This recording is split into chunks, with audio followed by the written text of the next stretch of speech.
নবীজি সাল্লাল্লাহু আলাইহি ওয়াসাল্লাম উম্মতদেরকে ডাক দিয়ে বলেন, ওরে উম্মতের দল, তোমরা রমজান মাস আসার সাথে সাথেই তোমরা সেহরি না খেয়ে রোজা রাখবে না। কারণ জাননি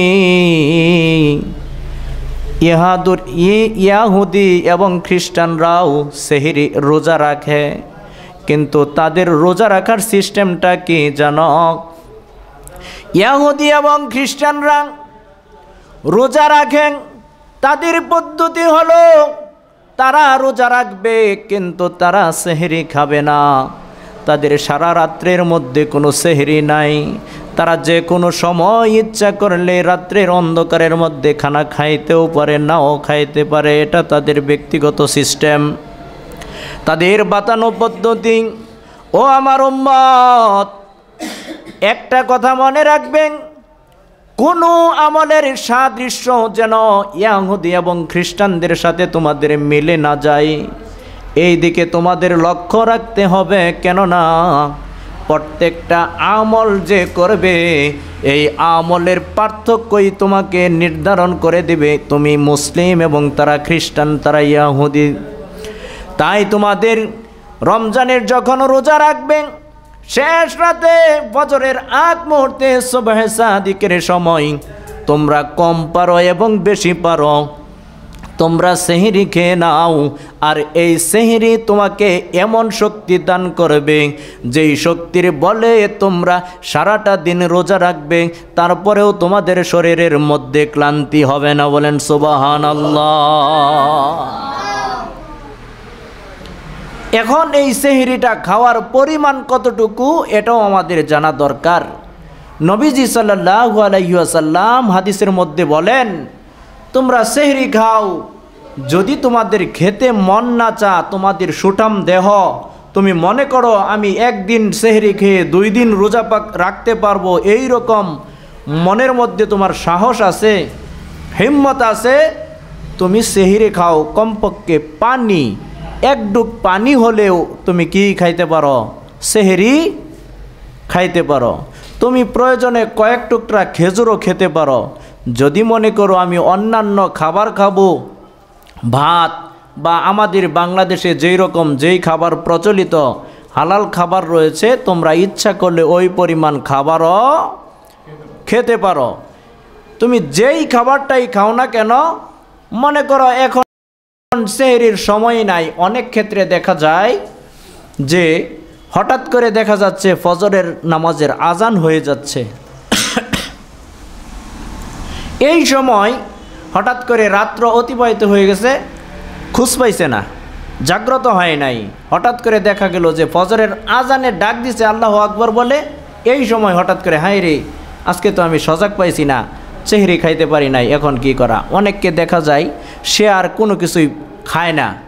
এখন এখানে মাসালাগত দিক হলো কি, আপনি আল্লাহ জাল্লা জালালুহু এই কুরআনুল কারীমের মধ্যে মাসালার ফয়সালা করে দিয়েছেন যে ওয়াকুলু ওয়াশরাবু হাত্তা ইয়াতাবায়্যানা লাকুমুল খায়তুল আবয়াদু মিনাল খায়তিল আসওয়াদি মিনাল ফজর।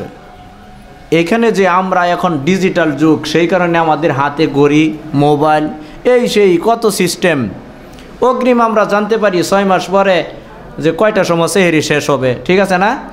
তারপরে শুধু 6 মাস না, আগামী বছরের রমজানের রোজার প্রথম ইফতারি কয়টা সময়, সেহরি কয়টা সময় শেষ সময় আমরা এখন জানতে পারি। কিন্তু এই সময়টা এক সময় ছিল না। কিন্তু আল্লাহ রাব্বুল আলামিন পবিত্র কুরআনুল কারীমের মধ্যে বলেছেন যে যতক্ষণ পর্যন্ত আকাশের মধ্যে সাদা শুভ্রতা, সাদা সাদা একটা ভাব যতক্ষণ পর্যন্ত না আসে, ততক্ষণ পর্যন্ত তোমরা সেহরি খেতে পারো। এখন বলেন, এখন এখানে কথা আছে যে অনেক দিন তো আমরা এটা বুঝতেই পারি না, যেহেতু এখন মাধ্যম হয়েছে ঘড়ি দেখার, ব্যবস্থা হয়েছে সময় চেনার, এখন আর আমাদের সাদা শুভ্রতার দিকে তাকানোর প্রয়োজন নাই। তারপরেও কিছু কিছু ক্ষেত্রে গিয়ে দেখা যায় যে এটার প্রয়োজনও রয়েছে। কেননা আল্লাহ জাল্লা জালালুহু যেই বিধান দিয়েছেন, এটার প্রয়োজন কিয়ামত পর্যন্ত লাগবেই। এখন মনে করেন আমি হঠাৎ করে জাগ্রত হয়েছি, আল্লাহু আকবার বলছে, এখন সেহরি খাবেন কি খাবেন না? এখন সেহরিটা কি আপনি খাবেন কি না খাবেন না? এখন কমপক্ষে আপনি যদি পানিটাও খেতে পারবেন, যখন আজান হয়ে যাচ্ছে আপনি মনে করেন এক গ্লাস পানি নিছি, আমি এক গ্লাস পানি হলেও কি করতে পারবো? পান করতে পারবো, তাতে আমার রমজানের রোজার কি হবে না? নষ্ট হবে না, রোজার কোনো সমস্যা নাই। কিন্তু এটা কি কারণবশত?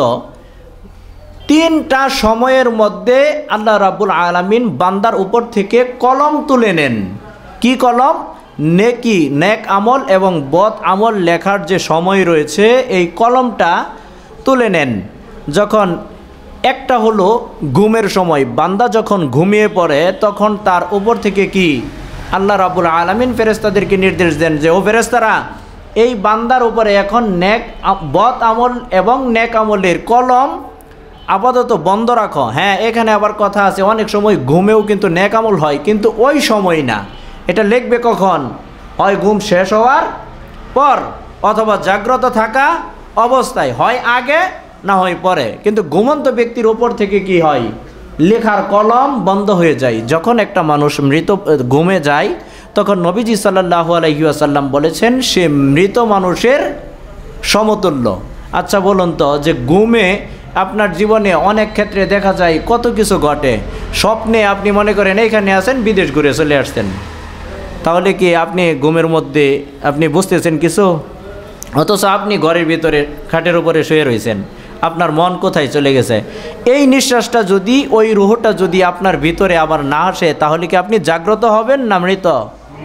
নবীজি সাল্লাল্লাহু আলাইহি সাল্লাম বলেছেন যে কোনো ব্যক্তি যদি ঘুমিয়ে যায় তাহলে সে কি অর্ধেক মৃত। এখন যদি তার নিঃশ্বাসটা আল্লাহ জাল্লা জালালুহু দেয় তাহলে সে জাগ্রত, জীবিত, নতুবা কি সে মৃত। এই কারণে ঘুমের মধ্যে তার উপর কলম থাকে না, লিখার কলম কি থাকে না।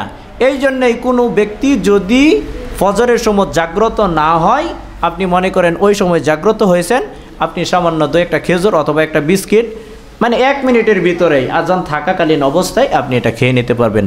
কথা এই পর্যন্ত বুঝছেন তো? অসুবিধা নাই তো?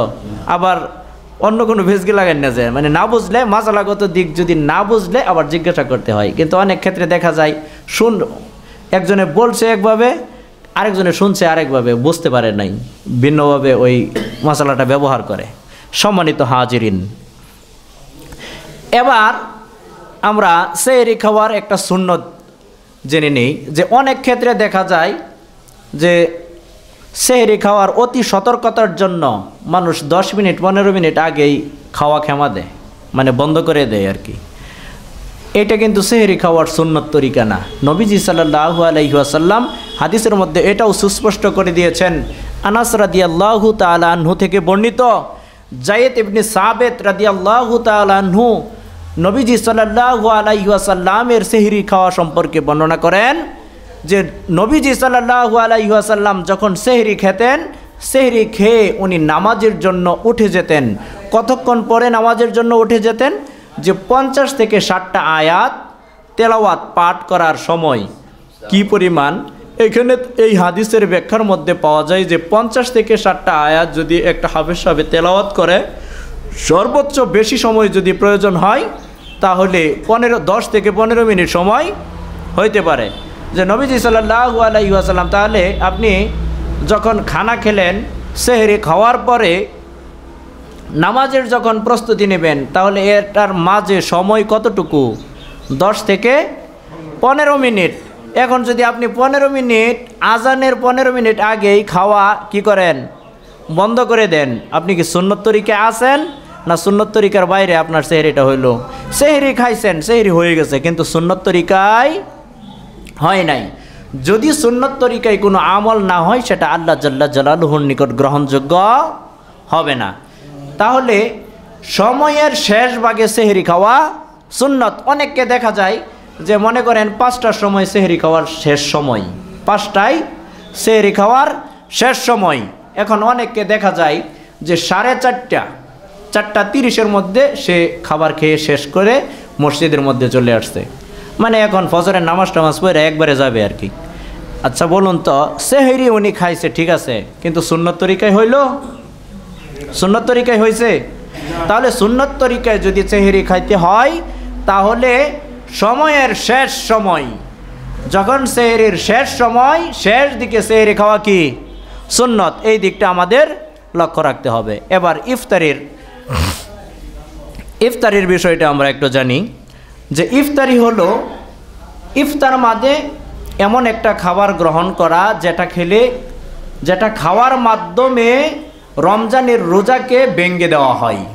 এটা যদি আপনি ওই আসরের নামাজের সময় খাবার খান, এটার নামও কিন্তু ইফতার বলা যাবে। তবে কি এটা রোজা রাখার যে ইফতার, আপনি যে রোজা রাখলেন সারাদিন, এই রোজা রেখে যে ইফতার অর্থ ভঙ্গ করা।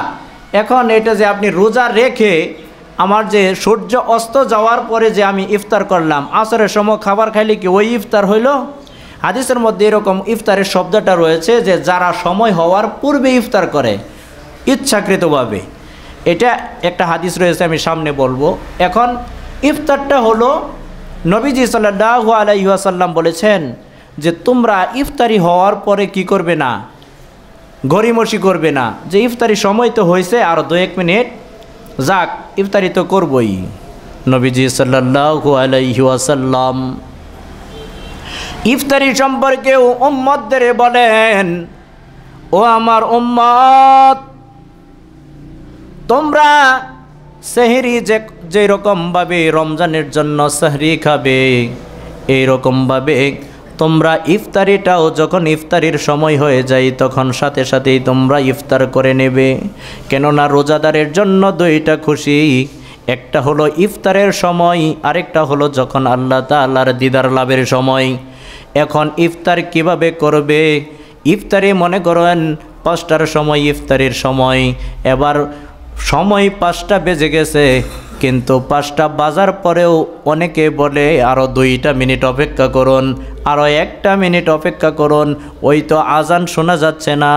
আচ্ছা বলুন তো, আজান মনে করেন একটা আজানও আমি শুনতে পাইলাম না, এবার আজান না শুনে কি আপনি ইফতারি করবেন কি করবেন না? এমন একটা জায়গায় মনে করেন আপনি গেছেন যেখানে আজানের ব্যবস্থাও নাই, মসজিদের মাইকের কোনো ব্যবস্থা নাই, এমন একটা জায়গার মধ্যে আপনি গেছেন। বাংলাদেশের এরকম অসংখ্য জায়গা রয়েছে যেখানে গেলে আপনি আজানের শব্দ শুনতে পাবেন না। ওই 2, 4, 5, 10 কিলোমিটারের ভিতরে কোনো বাসা বাড়ি নাই।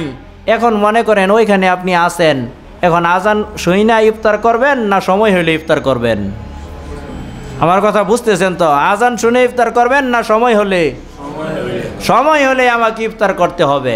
কেননা এটা নবীজি সাল্লাল্লাহু আলাইহি সাল্লাম বলেছে যে যখন সময় হয়ে যায় তখন ইফতার করা। এই সম্পর্কে একটা হাদিস আপনাদেরকে বলি যে নবীজি সাল্লাল্লাহু আলাইহি ওয়াসাল্লাম একটা খেজুর গাছের নিচে দাঁড়িয়ে আছেন। এক সাহাবী খেজুর গাছের মধ্যে উঠছে খেজুর পাড়ার জন্য।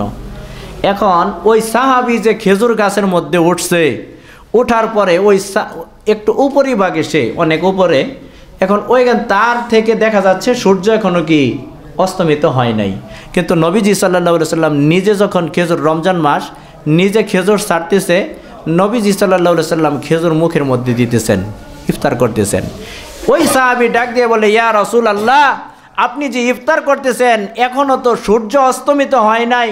নবীজি তাকে ডাক দিয়ে বললেন, সাহাবী, তোমার থেকে সূর্য অস্তমিত হয় নাই, কিন্তু আমি যেই জায়গার মধ্যে রয়েছি আমার থেকে কি সূর্য অস্তমিত হয়ে গিয়েছে। এই হাদিসের ব্যাখ্যাটা এটাই যে তার ধরুন আবার আমরা এরকম করব না যে ওই সূর্য দেখতেছি না ইফতার করে নেব। ওইটা এই হাদিস দ্বারা এটাই বুঝিয়েছেন যে তুমি যেখানে অবস্থান করতেছো ওইখানে, ওই পরিবেশে, ওই জায়গায় যদি সূর্য ডুবে যায়, দিনের বেলা শেষ হয়ে যায়, তাহলেই তোমার ইফতারির সময়, তুমি ইফতার করে নেবে। এখন আরেকজন মনে করেন 5 কিলোমিটার ওই দিকে আছে, সূর্যের একটু মুসুর আছে, ওইখানে মনে করেন 2 মিনিট পরে সূর্য অস্তমিত হবে। আমাদের বাংলাদেশে তো এক জায়গায় 7 মিনিট 10 মিনিট বেশি, অন্য জায়গায় কি 7-10 মিনিট 8 মিনিট কম, এরকম আছে না? তাহলে আমাদের যেই জায়গার মধ্যে যেই সময় থাকবে, আজান হোক বা না হোক সেটা আমাদের দেখার বিষয় না। সেহরের সময় আজান হোক আর সেহরির আজান না হোক, আমরা সেহরি যখন আমাদের সময় শেষ, আমরা সেহরি খাওয়া বন্ধ করব। এখন আজান দিতেও পারে নাও দিতে পারে, ইফতারির সময় হয়ে গেছে, আমরা ইফতারি করে নেব। এখানে ইফতারি সময় আজান হোক অথবা না হোক। এবার আসুন যে ইফতারি আগ মুহূর্তে এবং পর মুহূর্তে সময় নড়চড় করে ইফতারি করার কি ক্ষতি আমরা একটু জেনে নেই একটা হাদিস দ্বারা। হজরতে আবু উমামা রাদিয়াল্লাহু তাআলা আনহু থেকে বর্ণিত, বিশ্বনবী সাল্লাল্লাহু আলাইহি ওয়াসাল্লাম থেকে বর্ণিত, নবীজি সাল্লাল্লাহু আলাইহি ওয়াসাল্লাম বলেন, আমি একদিন রাত্রের বেলায় ঘুমাচ্ছি। রাত্রের বেলায় ঘুমন্ত অবস্থায় আমার নিকট দুইজন আগন্তুক ব্যক্তি আসলো। আমি তাদেরকে চিনি না। তারা না চেনার পরেও তারা আমার হাতের বাহুর উপরিভাগে এসে দুইজন দুই হাতের মধ্যে ধরলো। ধরে বললেন, ওগো নবীজি, আমাদের সাথে চলেন। নবীজি বলল, আমি কোথায় যাব? আগন্তুক দুইজন বলল, আমরা যেই দিকে যাব চলুন আমরা আপনাকেও সেই দিকে নিয়ে যাব। যেতে যেতে ওই দুইজন আগন্তুকের সাথে যেতে যেতে যেতে যেতে একটা বিশাল বড় একটা পাহাড়ের নিকট গিয়ে তারা উপস্থিত হলেন। এবার ওই দুই ব্যক্তি নবীজি সাল্লাল্লাহু আলাইহি ওয়াসাল্লামকে বললেন, ওগো নবীজি, আপনি এই পাহাড়ের ওপর উঠুন, পাহাড়ের ওপর অবতরণ করুন। নবীজি তাদেরকে ডাক দিয়ে বললেন, আমি তো এই পাহাড়ের মধ্যে উঠতে সক্ষম না। আমি তো এই পাহাড়, যেই রকম পাহাড় দেখা যাচ্ছে, এই পাহাড়ে তো আমি উঠতে পারবো না। আগন্তুক দুইজন বিশ্বনবীকে ডাক দিয়ে বললেন, ওগো নবীজি, আপনার কোনো পেরেশানি নাই, আমরা আপনাকে এই পাহাড়ে ওঠার জন্য আমরা আপনাকে সহযোগিতা করব। নবীজি সাল্লাল্লাহু আলাইহি ওয়াসাল্লামকে ওই আগন্তুক দুইজন সহযোগিতার মাধ্যমে নবীজি ওই পাহাড়ের মধ্যে উঠতে লাগলেন। পাহাড়ের মধ্যে উঠতে উঠতে এমন একটা জায়গার মধ্যে গিয়ে নবীজি দাঁড়ালেন। দাঁড়িয়ে ওই জায়গার মধ্যে এমন একটা বিকট শব্দ, কান্নার শব্দ শুনতে পেলেন। কান্নার শব্দ শুনে নবীজি সাল্লাল্লাহু আলাইহি ওয়াসাল্লাম ওই আগন্তুক দুইজন ব্যক্তিকে জিজ্ঞাসা করলো, ও ভাই, এই পাহাড়ের মধ্যে মানুষের এত ভয়ঙ্কর চিৎকারের আওয়াজ কেন? এটা কাদের আওয়াজ? কেন তারা এই রকমভাবে ভয়ঙ্করভাবে কাঁদতেছে? ওই আগন্তুক দুইজন নবীজি সাল্লাল্লাহু আলাইহি ওয়াসাল্লামকে বলল, ওগো নবীজি, এটা জাহান্নামীদের মধ্যে যারা রয়েছে, জাহান্নামীরা এইভাবে ভয়ঙ্কর চিৎকার দিয়ে কাটতেছে। চলুন আরো উপরিভাগে যাই। নবীজি সাল্লাল্লাহু আলাইহি ওয়াসাল্লাম ওই দুইজন ব্যক্তির সাহায্যে আরো উপরের দিকে উঠতে লাগলেন। আরো উপরের দিকে উঠতে উঠতে একটা জায়গার মধ্যে গিয়ে দেখলেন কিছু সংখ্যক মানুষের মাথা নিচের দিকে এবং পা উপরের দিকে টাঙ্গানো অবস্থায় রয়েছে। ওই ব্যক্তিদের পা গলার মধ্যে এই যে পায়ের পিছনের দিকে একটা মোটা রগ রয়েছে, এই মোটা রগের মধ্যে শিকল দ্বারা বেঁধে উপরের দিকে টাঙ্গানো হয়েছে এবং এই রগ গলা থেকে এমনভাবে রক্ত ঝরতেছে এবং যেটাকে কষ বলে, আমরা গ্রামের ভাষায় বলি কষান্যা, এইরকমভাবে কষ গলা পড়তেছে। কষ গলা বেয়ে বেয়ে সারা শরীর বেয়ে বেয়ে পরে পরে এইরকমভাবে মুখের ভিতরে এসে ঢুকতেছে। তারপর মুখের এই দুই গাল বেয়ে এইভাবে ওপর থেকে নিচের দিকে পড়তেছে। নবীজি দেখে অত্যন্ত চমকে গেলেন। চমকে গিয়ে ওই আগন্তুক দুইজনকে জিজ্ঞাসা করলেন, ওরে ভাই, এই যে আমি এই ব্যক্তিদেরকে এইভাবে উল্টা অবস্থায় টাঙ্গানো দেখতেছি, ইয়ার কারণ কি? এই কারণগুলো আমাকে একটু বর্ণনা করো। আগন্তুক দুইজন নবীজি সাল্লাল্লাহু আলাইহি ওয়াসাল্লামকে বললেন, ওগো নবীজি, এটা হলো আপনার উম্মতের মধ্যে একদল মানুষ যারা রমজান মাস আসতো, রমজান মাস আসার সাথে সাথে ইফতারের সময় হইতো না, কিন্তু ইচ্ছা করে দিনের বেলায় তারা ইফতার করতো। বলেন নাউজুবিল্লাহ। এই ইফতার শব্দটা হাদিসের মধ্যে দিয়েছে, মানে দিনের বেলা যারা পানাহার করে, মানে ইফতার মানে কি, রোজাটা কি করে তারা ভঙ্গ করে।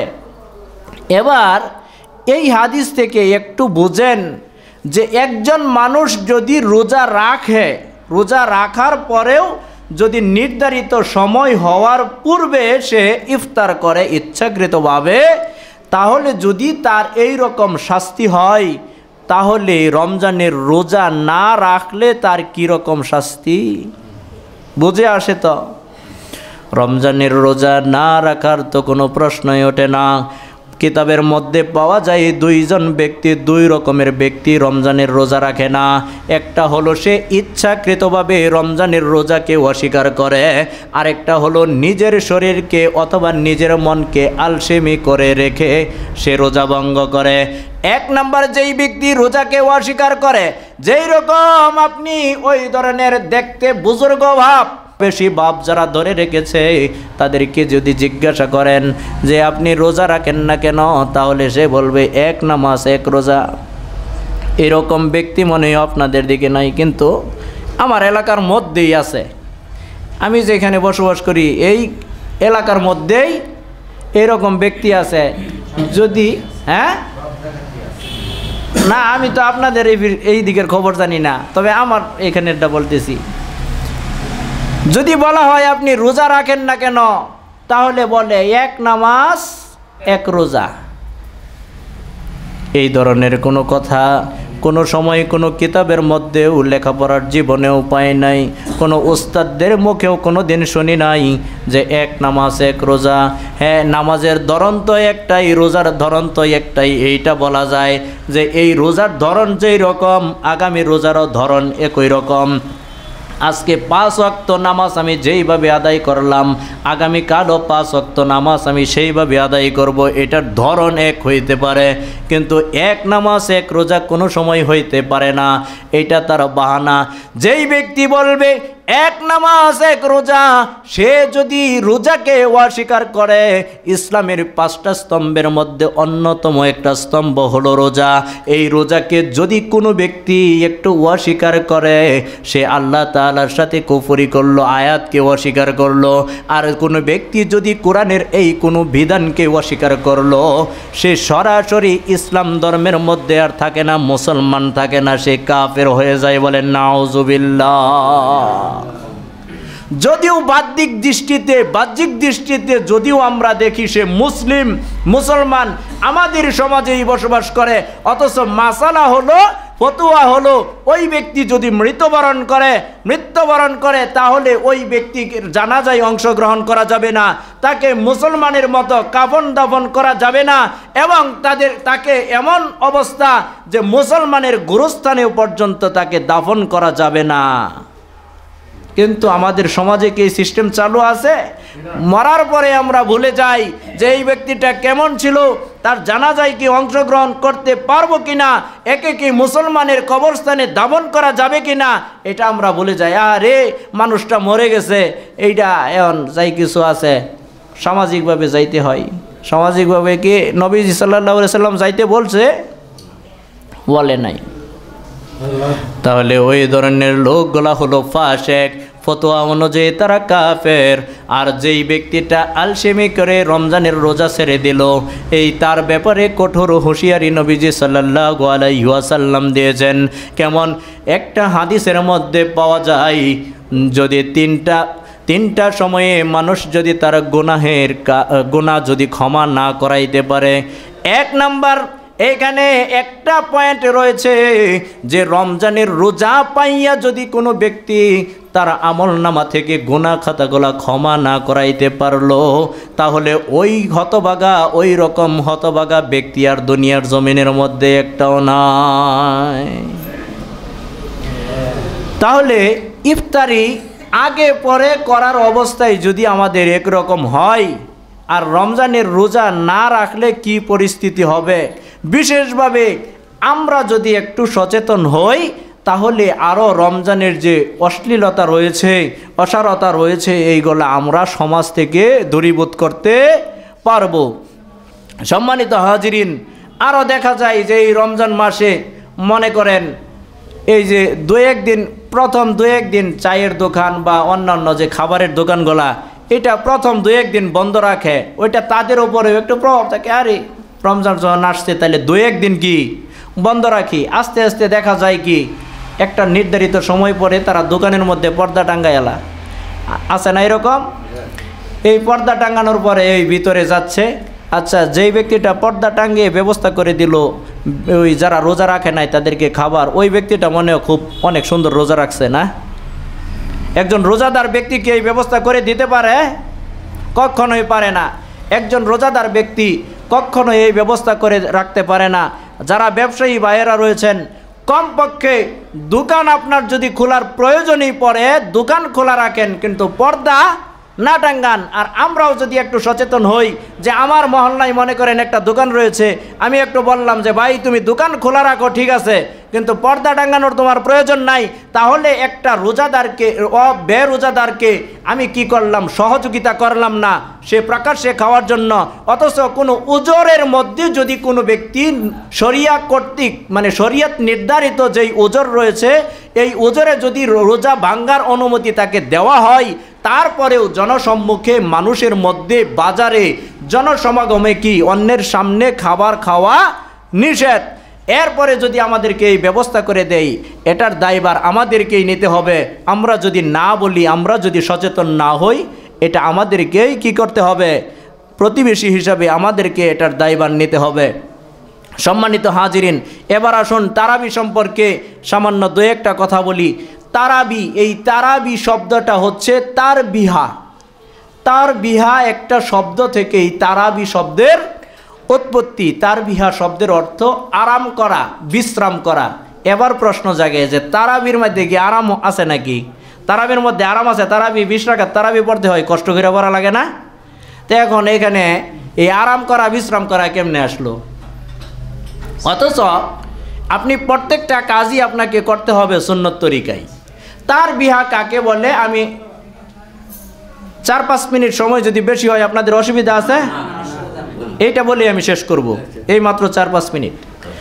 তার বিহা শব্দটা হলো বিশ্রাম করা, আরাম করা। আর এটার সংজ্ঞা হলো যে নবীজি সাল্লাল্লাহু আলাইহি ওয়াসাল্লাম নের জীবদ্দশায় উনি যে কয়দিন তারাবির নামাজ আদায় করেছেন এটার একটা সিস্টেম পদ্ধতি ছিল। এই পদ্ধতিটা হলো যে আপনি 2-2 সালামে 4 রাকাত নামাজ পড়তে যতক্ষণ সময় প্রয়োজন, মনে করেন আমি 4 রাকাত নামাজ 2 রাকাত আবার 2 রাকাত 2 সালাম, 2 সালামে 4 রাকাত নামাজ হয়। এই 4 রাকাত নামাজ পড়তে আমাকে 10 মিনিট সময় নিতে হয়েছে। কয় মিনিট? 10 মিনিট। ভালোভাবে জিনিসটা বুঝবেন, যেটা আমাদের সমাজে প্রচলন নাই। এটা আলেম ওলামা জানে, তারপর বলেও না, নিজেরাও আমল করে না। 10 মিনিট সময় যদি আমাকে 4 রাকাত নামাজ পড়তে সময় লাগে, তাহলে এরপরে 10 মিনিট সময় আমাকে বিশ্রাম নিতে হবে। এটার নামই তারাবি। কথা কি ক্লিয়ার বুঝছেন আপনার? মনে করেন প্রথমে আমরা 4 রাকাত নামাজ পড়ছি, 4 রাকাত পড়ি না? 4 রাকাত শেষ হওয়ার পর 10 মিনিট সময় লাগছে অথবা 15 মিনিট সময় লাগছে।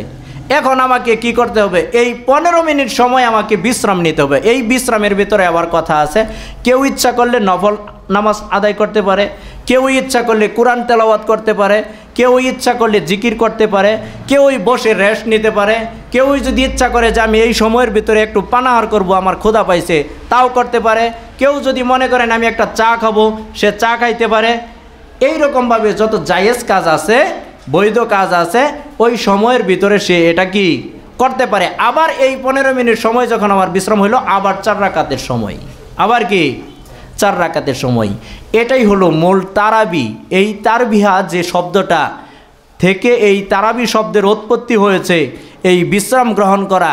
কিন্তু আমাদের মধ্যে দেখা যায় যদি তারাবি 2-1টা মাদ্রাসার মধ্যে এই সিস্টেমটা চালু আছে কিছুটা, যেখানে মনে করেন ওই হাদিয়াও দেওয়া লাগে না, কোনো বেতন টেতন এইরকম কোনো কিছু দেওয়া লাগে না, হাফিজি মাদ্রাসা যেগুলা এরকমভাবে ওইখানে মনে করেন ছাত্ররা এই লাইন ধরে পড়ানোর জন্য। ওই নিজের যে মাদ্রাসার ছাত্র আছে তারাই উস্তাদদের থেকে আগে সিরিয়াল নেন যে হুজুর আমাকে একটু সিরিয়াল দেন, আমাকে ওই আরেক ছাত্র এসে বলে আমাকে একটু সিরিয়াল দেন। ওইখানে হাদিয়ার কোনো কি নাই, কোনো বালাই নাই, ওই সিরিয়াল দিয়া একটু পড়ার চেষ্টা করে। ওইখানে মনে করেন ওই কিছুটা সিস্টেম চালু আছে, কিন্তু মসজিদের মধ্যে দেখা যায় সেটা আমাদের ব্যর্থতা। আমরা মুসল্লিদের ব্যর্থতা, আমরা হুজুরদের ব্যর্থতা, উভয়ের ব্যর্থতার কারণেই আমাদের তারাবিটা সুন্নত তরিকায় হয় না। আমরা মসজিদের মধ্যে আসি, সারাদিন রোজা রেখে তারপর ইফতার টিফতার করে মসজিদের মধ্যে আসি, তারপরও অনেক সময় যদি হুজুরকে নাও বলতে পারি যে হুজুর একটু তাড়াতাড়ি পড়েন, যে হুজুরে নাও বলতে পারলেও হুজুরে যে কই তারবো কমপক্ষে তারে গায়ে একটু বলি যে হুজুরে কোন যে একটু তাড়াতাড়ি পড়াইবার লাগিয়া, এরম মনেও কয় না, আমি করবি কয় না, আঙ্গরবি কয়, হুজুরে কয় ওই যে কই তারবো তারে কয়ে দে যে আমি একটু কোন যে হুজুরে যে একটু তাড়াতাড়ি হইলে ভালো হয়তো। এমনকি তারাবির সংখ্যার মধ্যে কি ওই তাড়াতাড়ি পাইছুন? তারাবির সংখ্যা হইল কি বিশ্রাম গ্রহণ করা। 4 রাকাত পড়তে যতক্ষণ সময় লাগবে, যদি 30 মিনিট সময় লাগে বাকি 30 মিনিট বিশ্রাম গ্রহণ, আবার 4 রাকাত পড়তে 30 মিনিট, আবার 30 মিনিট বিশ্রাম গ্রহণ, এটার নামও কিয়ামুল লাইল, এটার নামই হলো তারাবি। সম্মানিত হাজিরিন, আমাদের এই বিষয়গুলোর প্রতি লক্ষ্য রাখতে হবে। আমরা যে এই আমলগুলা করতেছি কষ্ট করে, যদি সুন্নত তরিকার ভিতরে আমাদের আমল না আসে তাহলে কিন্তু আল্লাহ জাল্লা জালালুহুর নিকট গ্রহণযোগ্য হবে না।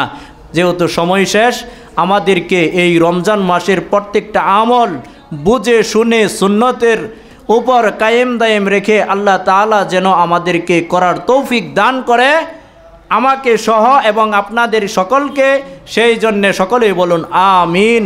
ওয়া আখিরু দাওয়ানা আনিল হামদুলিল্লাহি রাব্বিল আলামিন।